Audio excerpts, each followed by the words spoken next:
You were just walking home. Normal route. Normal Tuesday. And then a bag under a bench. $50,000 in cash.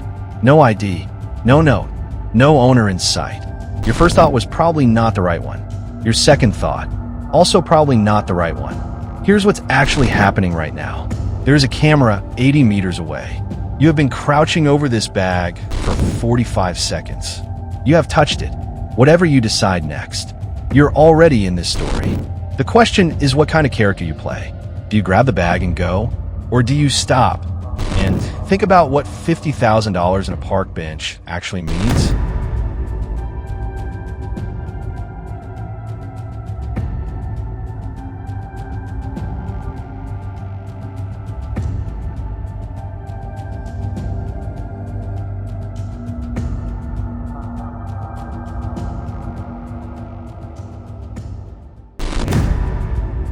You took it. It was fast, it was quiet, nobody was watching. Except the ATM camera and the investigation team who placed the bag there. And the people the investigation was targeting. In a city, nobody is watching is almost never true. Cameras cover 60 to 80% of public space in most urban areas. You were in frame within 10 seconds of touching the bag. Here's the other thing. $50,000 in a park doesn't come from nowhere. It comes from somewhere, and somewhere has people attached to it. The question was never just, do I take the money?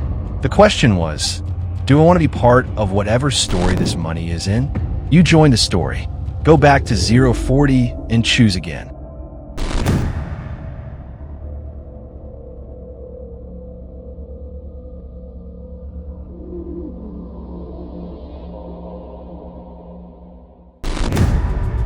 You stayed.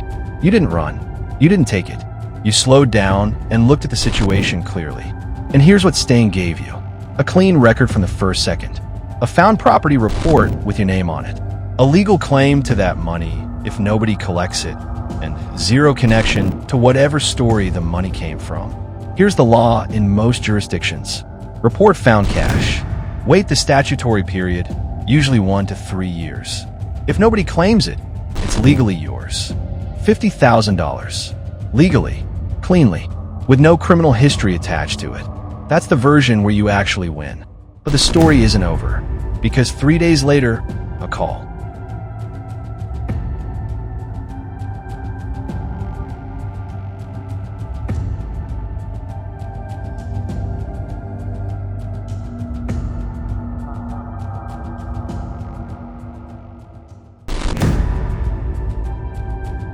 They seemed legitimate, well-dressed, calm, a reasonable explanation, and $5,000 to walk away.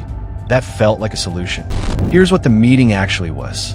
Someone with reason to keep the money out of official records, identifying whether you were a person who could be managed. You passed their test. You failed yours. Your original found property report was good. It protected you from the start. The meeting undid that protection. Here's the rule that would have saved you. If someone asks you to handle something without official channels, the reason they don't want official channels is the reason you need them. Go back and decline the meeting.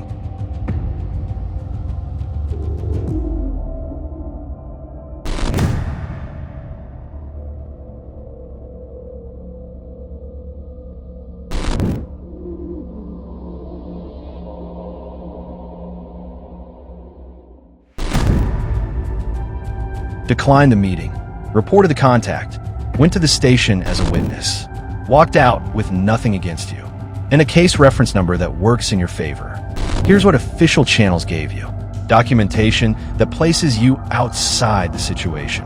A legal record that starts from the moment you found it. A claim to the money if nobody legitimate collects it.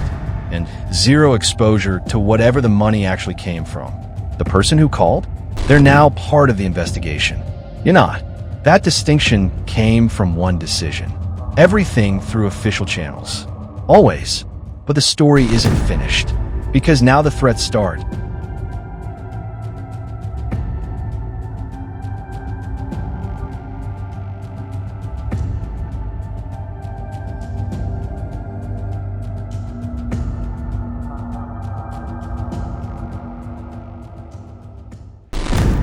You stayed quiet. You thought silence was safety. Here's what silence actually is: the absence of a record. And without a record, there is no protection. A threat that exists only in your memory, cannot be acted on by anyone else. A threat that is documented, time-stamped, and reported is something the law can work with. You deleted the voicemail. That voicemail was potentially evidence. You stayed quiet for 2 weeks. Those 2 weeks were used by the other side. Here's the rule: every threat, every contact, every unusual event, documented immediately, reported the same day. You are not escalating by reporting. You are protecting yourself. Go back and report everything.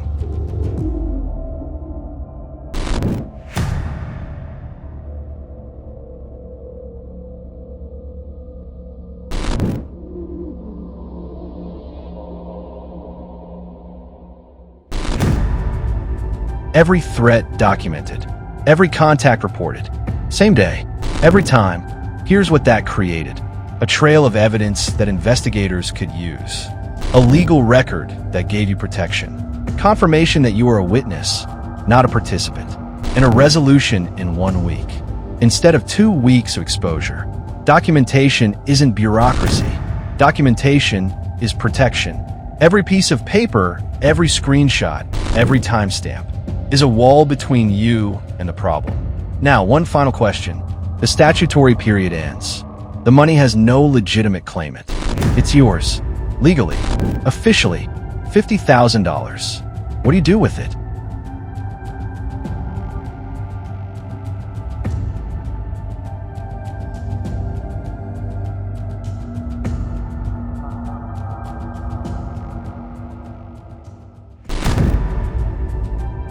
The money was legal.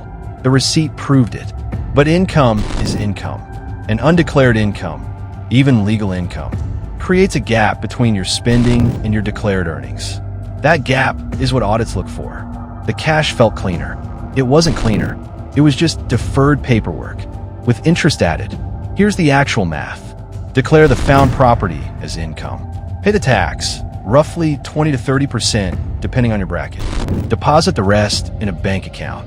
Spend it normally. No back taxes. No accountant fees on top of the tax. Clean money spent cleanly. Leaves no trace and creates no problems. Go back and declare properly.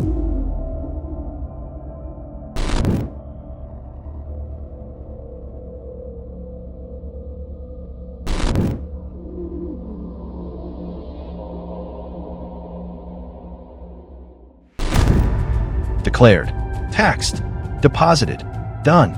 $37,000. Clean, yours, unquestioned. No audit risk. No future questions. No gap between what you have and what you've declared. Here's what proper declaration gave you: a bank account with a documented source, a tax return that closes the loop, the ability to use the money for anything, a mortgage deposit, a business, a loan application, without explaining where it came from, because the paperwork explains it. Clean money spent cleanly is just money. That's the version you want. And you got it. Because every decision in this story, from the park bench to the tax return, went the same way, through the system, not around it. You found $50,000. You kept it legally, cleanly, fully. Here's how. You stayed. You didn't run, because you understood that you were already in the story.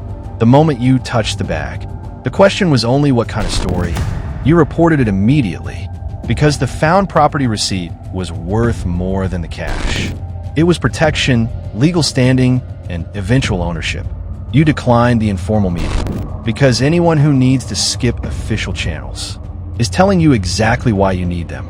You documented every threat, because documentation is protection, and silence is vulnerability. You declared the money and paid the tax, because clean money spent cleanly is just money. Every decision in this story had the same logic. Put the thing on the record. Use the systems that exist. Don't shortcut what protects you. The people who took shortcuts, they're in legal processes that haven't finished yet. You have $37,000 in an account with a paper trail, and nobody looking for you. That's what winning quietly looks like. Would you have made the same calls?